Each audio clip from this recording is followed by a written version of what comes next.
দেখ ধৈর্যের বাদ কিন্তু মনে করো আমার ভাঙা ভাঙা ভাব, যদি কিছু কর থাকে তাহলে ক, নাহলে আমার কাজ কাম আছে আমি যাবো।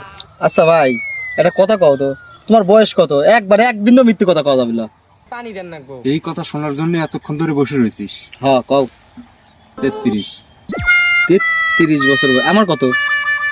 23-24 হবে। আচ্ছা ঠিক আছে, একটা প্রাপ্তবয়স্ক সাল বিয়ে হরে কয় বছরে? সরকারি আইনেই কও, সরকারি আইনেই কও। 21 বছর। তাহলে অলরেডি 12 বছর পার হয়ে গেছে বিয়ের। ওরে শালা তুই কবে বিয়ে হবি ক? আমি কিন্তু তোর বড় ভাই লাগি রে। তুই বড় ভাই লাগিস তাই কি রে? বড় ভাই লাগিস তাই কি? কলর স্যার শোন, বারবার আমি ফাদার ওয়ার্নিং দিতে আসছি, এক সপ্তাহের ভিতর তোর তুই বিয়ে না হরিস তো কিন্তু মামলা নাই, ঘরে বউলি চলে আসবো না। ছেলেটার কথায় যুক্তি আছে। সরকার আসিও যদি আমার ধরে যে 21 বছর, মানে তোর বয়স হয়ে গেছে 33 বছর, আর তুই